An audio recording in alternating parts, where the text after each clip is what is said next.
testing is over. The Formula 1 season is just next week, ladies and gentlemen. But before we get too carried away with the season ahead, I feel we should have a little look back at pre-season testing, because there are some things we can learn, and whilst, and this is the final time I'm going to say this for this year, whilst we cannot rely on testing, we've got to take everything with a pinch of salt, we can learn a few bits and bobs. Reliability is key. Laps completed is key. Long run information often tells us a little bit more than perhaps you would expect.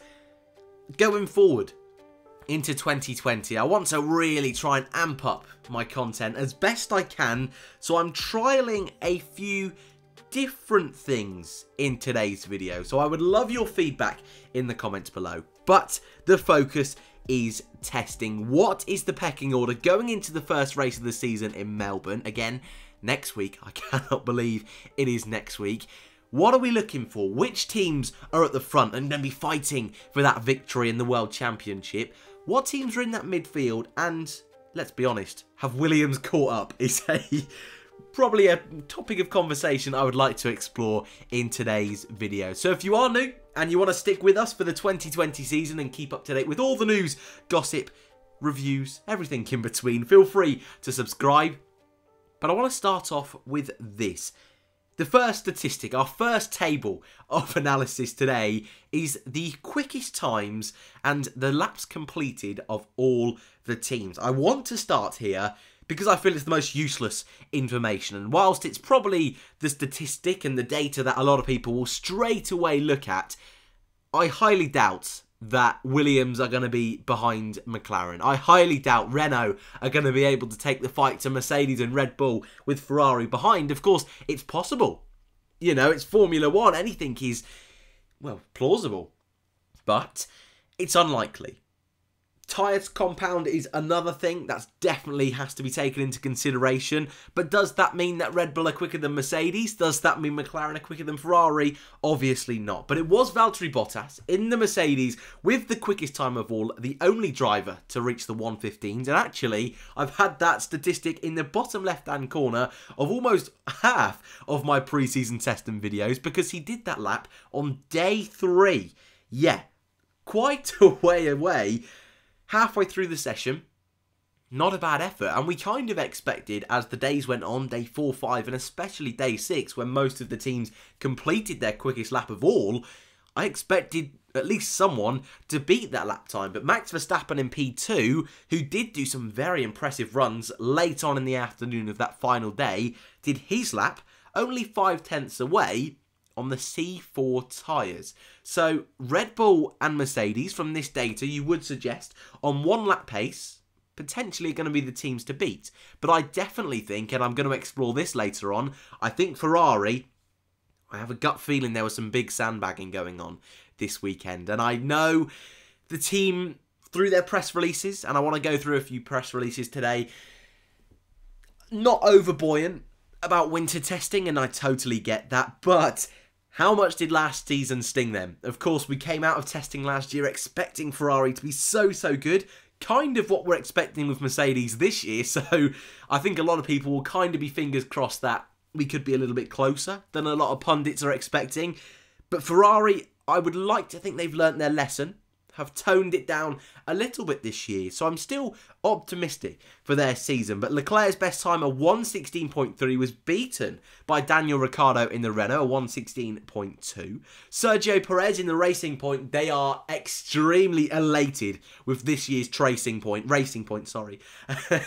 It's a pretty much carbon copy of last year's Mercedes car, and that's not illegal. We're going into the final year before a big regulation change, so it kind of makes sense to save costs of research and development of their new car and their own car. Why not take it off an existing car, or try and analyse an existing car and try and copy that as best you can? It's legal, it's cost saving. Yes, in the long run, that's not an effective model to use, because ultimately they're not going to be able to catch Mercedes and the guys at the front because they're using old designs. But for now, for this season, their target is to get at the front of the midfield. It makes sense. Carlos Sainz was behind the racing point, but Sainz on the C4 tyres, only 2/10 away from the racing point. George Russell ending the week, the 7th quickest time out of all the teams for Williams on the C5 tyres. But it was nice to see Williams, a much better smooth sailing testing this year. He was in front of the AlphaTauri of Danny Kvyat at 1:16.9. He was in front of Robert Kubica, who drove for Alfa Romeo twice over testing this winter. And our slowest time out of any of the teams, Romain Grosjean, a 1:17.037. On the C4 tyres, a slight consolation, but not even getting into the 1:16s for Haas. Slightly alarming. The next statistic, which is already on this screen, but it's put into order and I think displayed a little bit more nicely, most laps completed. Now, I prefer this as a statistic because ultimately it shows us cars don't break down that often do more laps, but also it's interesting to consider, and starting with Mercedes, most laps completed, but they certainly were not without their issues. Valtteri Bottas having an ERS failure in the first week, Lewis Hamilton breaking down with a power unit failure in the second week. So it's not all sunshine and rainbows at Mercedes at the moment. Williams also had 2 power unit failures. Williams, if you're not aware, use Mercedes engines. So there seems to be a few little issues with that power unit so far. But still, 903 laps completed and only 2 issues. You got to remember, the average Grand Prix is 60 laps. So we're talking 15 Grand Prix worth of running from Mercedes this weekend. So to have only 2 failures, that's not bad. And you can see why a lot of people have Mercedes as favourites. Ferrari, P2, 844 laps. They were another team that, especially in the first week, had a lot of issues with their car. Sebastian Vettel found himself in the gravel more often than he would perhaps like, but definitely pushing that car to its limits. Not a bad start for Ferrari. Although the lap times weren't flashy, they weren't headline lap times at the top of the timing sheets, laps completed, not too far off Mercedes. McLaren, quiet week for them, 802 laps completed, 782 for Racing Point, just 2 in front of Red Bull. Then we drop back a little bit to AlphaTauri, Renault and Williams. Alfa Romeo have 2 fewer than Williams, but then we drop back mightily to Haas, 649. So not only the slowest time of all, the least laps completed. Not the best winter testing for them. They had their own issues. They also saw both drivers find themselves into the barrier. Grosjean, luckily, his incident was right at the end of the day, and on that day, he was also able to do 158 laps, so it wasn't awful, but K-Mag's incident was right at the beginning of the afternoon. They lost a whole afternoon session of running, so that has cost them quite a bit there. So that's generally why the gap between Haas and the rest of, I was going to say that midfield group, but the majority of the field are between 800 and 700, so that's why Haas are a little bit off. I think what I'm going to do now is go through team by team, because I've kind of pointed out the larger statistics, but on a micro scale, it's a little bit harder to analyse. And I want to start with Renault, because they've showed up with this, I suppose, a little bit spicy livery, with a lot of question marks around their true pace. They were a team that, from the outside looking in, certainly had the majority of issues. They were the team that often found themselves going out late in the afternoon, found themselves having to work extra long overnight thanks to issues with the car. But laps looked quick. A 1:16.2 was not too far off the times of Mercedes and Red Bull. In front of Ferrari, in front of the rest of the midfield. Again, that's not a good statistic to look at, but 1 lap pace looked strong. Long run pace looked right in the mix to be the front of that midfield. Not a bad week for Renault. Of course, we're still yet to see how reliable that car is in a Grand Prix weekend. That was their big Achilles heel last season, and already in testing, that's probably their biggest weakness, I would say so far. But they've definitely got a strong driver lineup this year. Ricciardo and Esteban Ocon, who's making his return for Formula 1 after a year out last season. So I've got good hopes about Renault. I feel as well this livery, although it's just a livery, It's a dark livery. You can see from that picture on screen, it's very hard to see those intricate details. And we've seen in the past, teams, when they decide to use a testing livery, is often to hide little innovations on the car. So that gives me kind of a good feeling that they're optimistic about their chances this season. And whilst I think they'll be realistic, you know, they're not going to be fighting for victories, I wouldn't assume, at this point in time. But I think they've got a new concept of car this year, going more towards that Mercedes nose.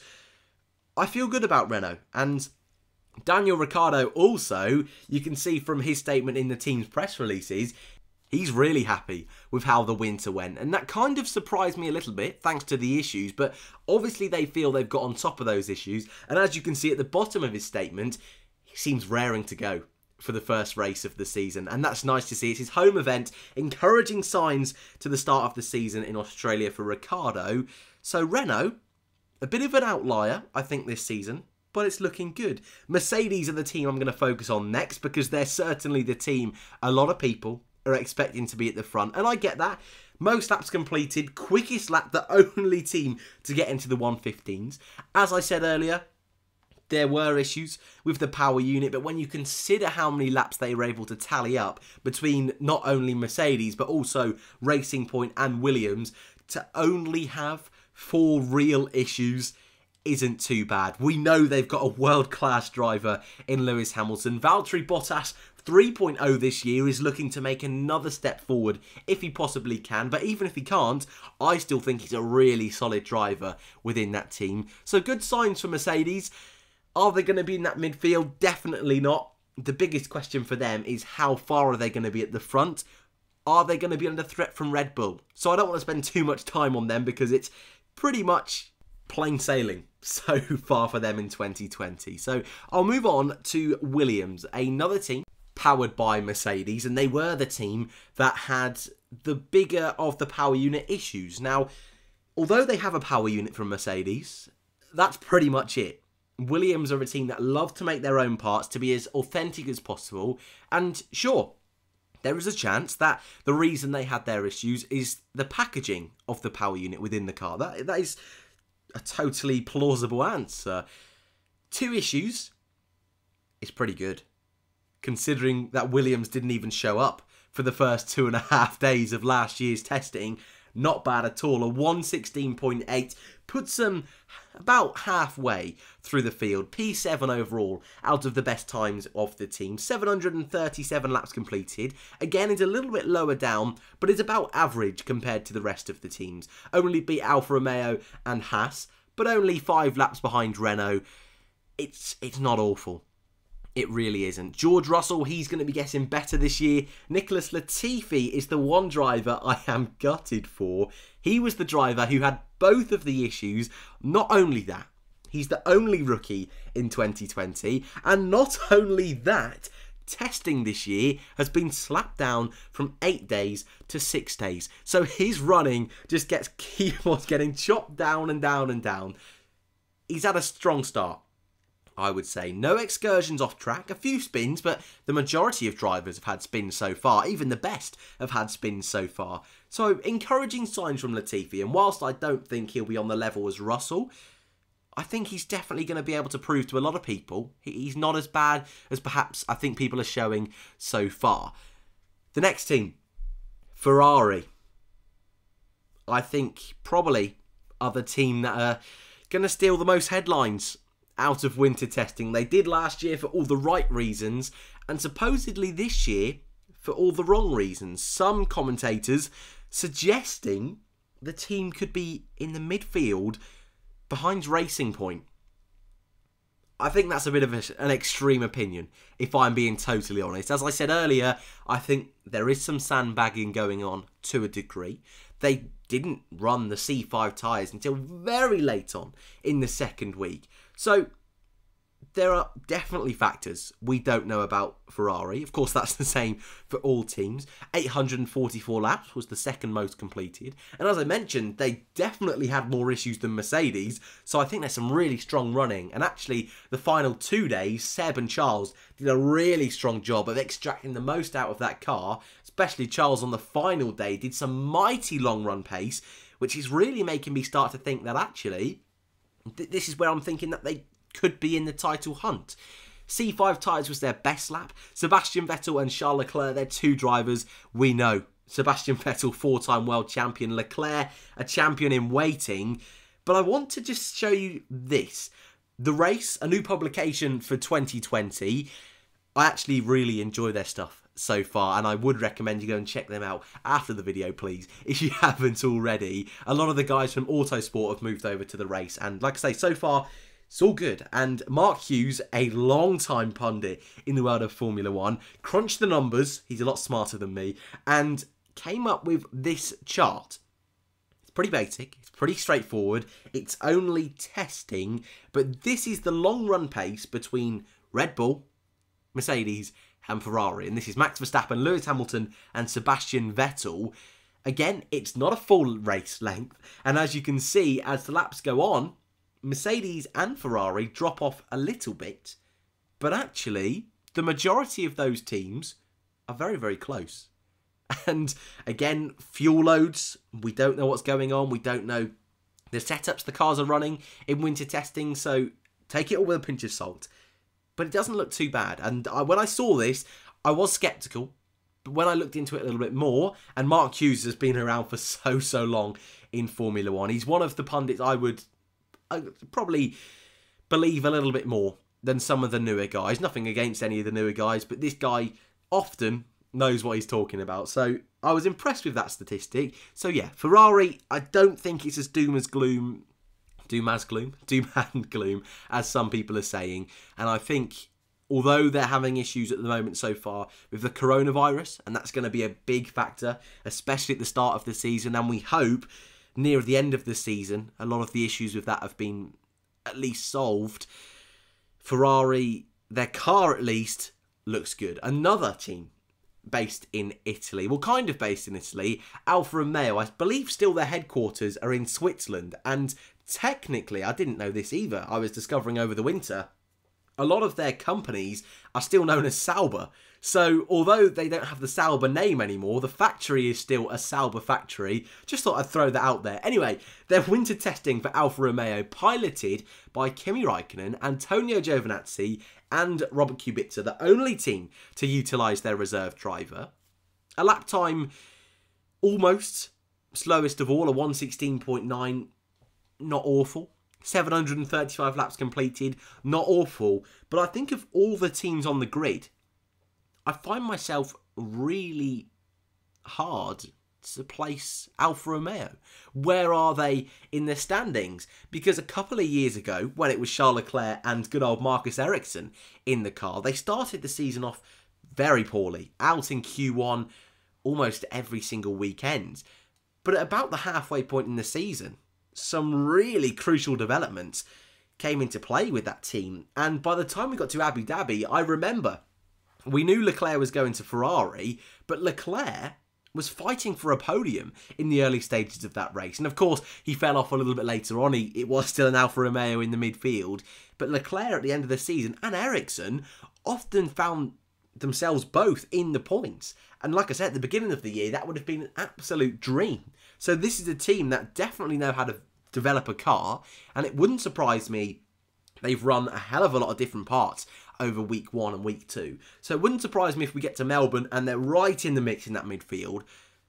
But I just think, going off of last season, going off where they ended last year, maybe they could be a little bit more towards the back. I'll give you my full predictions for the rundown, and I've also asked the council their predictions for the grid order as well a little bit later on. But Alfa Romeo, for me, was one of the harder teams to predict. Likewise with McLaren. 802 laps, the third most of anybody. A 1:16.8 on the C4 tyres. Not bad at all. We know Carlos Sainz was best of the rest last season. And Lando Norris, for me last year, was the Rookie of the Year. George Russell, I don't think, was able to show him his potential quite as much in that Williams. But Norris definitely made his presence known in Formula 1. And I was critical of him coming to Formula 1 in the first place. I really did believe he needed another year in Formula 2. But blimey, in that first qualifying of the year, he proved me wrong straight away. A really great lineup these two are. And Yeah, I'd really struggle to place them on the grid because their long run pace is good. Their one lap pace is good. But they were really reluctant, a little bit like Ferrari, to whack on those C4 and 5 tyres, to really go for some headline times. And their long run pace, whilst it was looking okay, you know, average in the midfield, I still feel they were holding back a little bit. But the optimism from McLaren's point of view, from my side of things, is that for so many years, as long as I've been doing YouTube, as long as I've been watching Formula 1, McLaren, probably after 2012 is probably a better way of putting it, but McLaren have had issues almost every single year in testing, whether it be tyres falling off, Honda issues, even 2013 and 14 with Mercedes, it wasn't fantastic. Finally this year, zero issues. Zero. I mean, again, behind closed doors, there might be a few little things. But last year, we saw both drivers in the gravel, sessions having to be red flagged. We saw cars breaking down. Nothing of the sort this year. Which, again, is kind of unthinkable considering the last few seasons. But they made so many gains last year. Not only on track, but off track.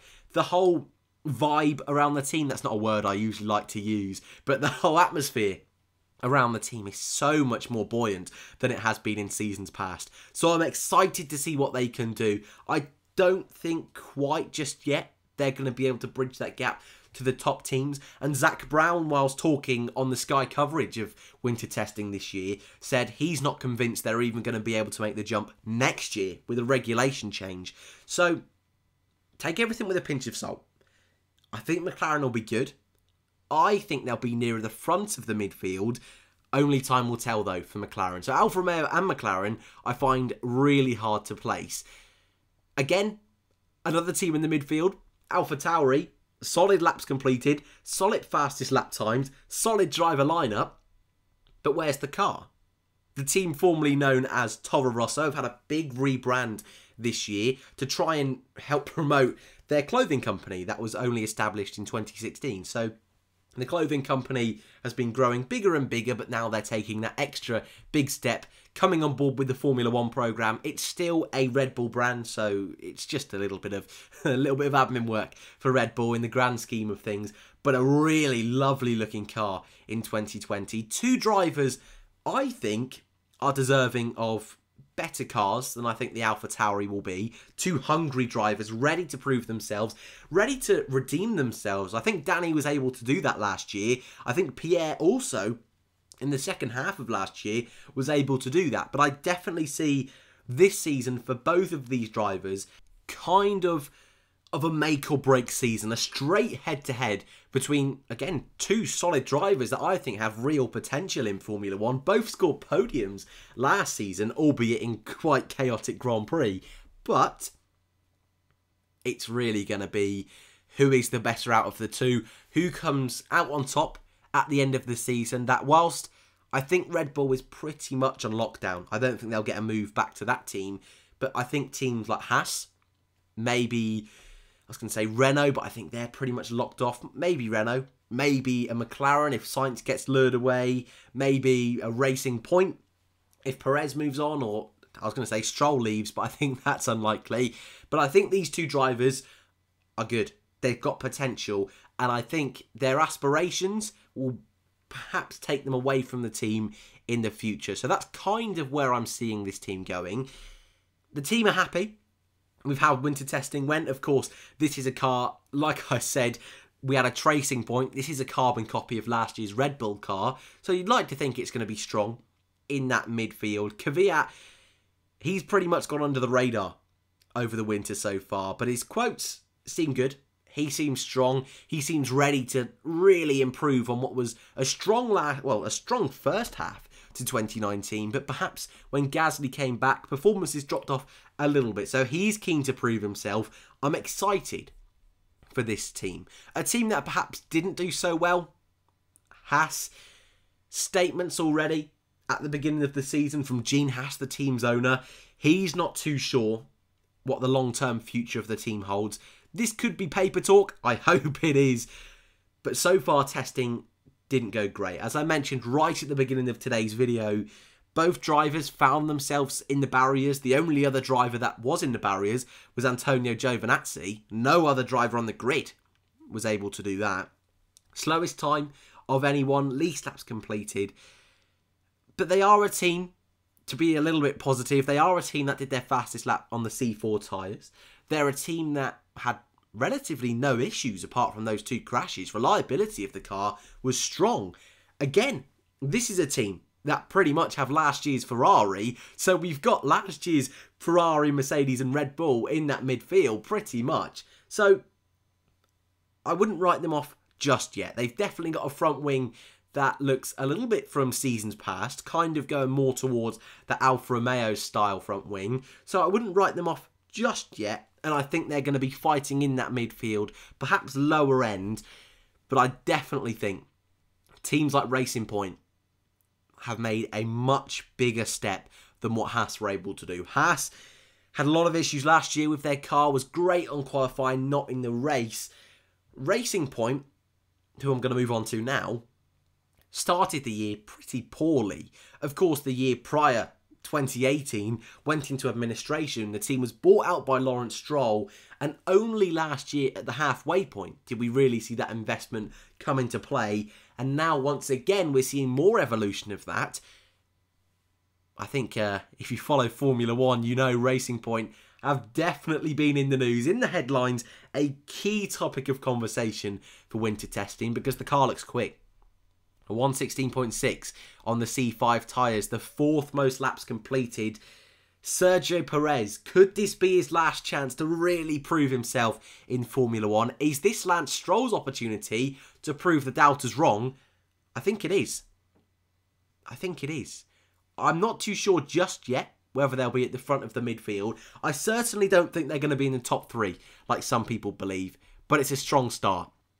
Both drivers extremely happy. Sergio Perez in particular, of what we've seen, hasn't stopped smiling. And even Lance Stroll, who is known to be one of the more, no offence Lance, one of the more grumpy drivers perhaps on the grid, even he was elated with this year's car. No issues whatsoever. Just like McLaren, all seems good at Racing Point. And I really cannot remember the last time everything was dandy at Racing Point. And the final team I will go through, because this video is certainly going on longer than I expected, is Red Bull. Are they the team to take it to Mercedes?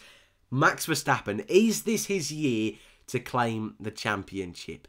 780 laps, just 20 shy of the 800, and they were a team with issues, much more than Mercedes and Ferrari. Their best lap time, second best, Max Verstappen, final day, C4 tyres. As I showed you earlier, Mark Hughes' piece from the race, they are the team that at the halfway stage of testing seem to have the best long run pace. At the latter half of last season, they were the team to beat at certain races. Is this the redemption year for Red Bull? I think it might be. And I think that's a good time to jump into my predictions. My final predictions before the season start next week. And this is my thinking. I think the top 3 are going to stay the same. I think that's pretty much a no-brainer. I've gone with that. The council have gone with that. We've also both gone with McLaren in P4 with Racing Point and Renault behind. But there's a slight differentiation in that I think McLaren, Racing Point and Renault are kind of going to be our tier 2. I don't think we're going to have a front runners, a midfield and Williams this year. I don't think we're going to have that situation. But I think we're going to have a tier 1, 2 and 3. The only difference here is the council think McLaren on their day could be fighting at the front. Now the council is made up of quite a few members. I think there's 7. Maybe 6? I think there's 7. So, of course, some of them don't believe that. But this is an average of their predictions. So some of them put in McLaren even as high as P2. Others a little bit further down in that midfield. So the average puts them halfway between the front and the midfield. So I thought that was quite interesting. I've put HAAS in 7th in front of AlphaTauri, in front of Alfa Romeo. And I've still put Williams at the bottom. But I have put those 4 teams in tier 3. I think they're going to be outside regular point scorers teams, but I think when a track suits them, if there's chaotic races going on, I see these as being the teams that potentially could make good of it. We saw AlphaTauri, of course, last year in the form of Toro Rosso get 2 podiums in chaotic races. Alfa Romeo got 4th and 5th in Brazil in that chaotic race. So certainly I think they're going to be in the mix for points, just not perhaps as nailed on as those teams in front. And yes, I do think Williams will be in the mix with those bottom teams as well. Similar kind of feelings from the boys and girls in the council. They've put AlphaTauri in tier 2, so they put them a little bit higher than me. What was also interesting is Alfa Romeo and HAAS got the exact same score on average, which I thought was quite unique. So they think they're going to be super close, which I agree. And they also think Williams is going to be in that tier 3 on the grid. So they kind of go for a 4-tier system, but it's more that McLaren could be at the top, could be in the midfield. Oh, I think I'll leave it there. This was supposed to be a 10-minute video. Oh, that's usually the way on this channel anyway. I hope you've enjoyed. If you're new and you've made it this far, fair play. Hats off to you. If you're an OG and you've made it this far, I can't believe you've stuck up with this for so long. Thank you, every single one of you that's watched to this point. I will keep on doing content right up until next weekend. I'm looking forward to it. Racing is back. I've got some big changes for this season that I really hope you enjoy. I've tried my best over the winter to work on some unique little aspects for 2020. Anyway, I'll leave it at that. Thank you all for watching, and I hope to see you in the next one.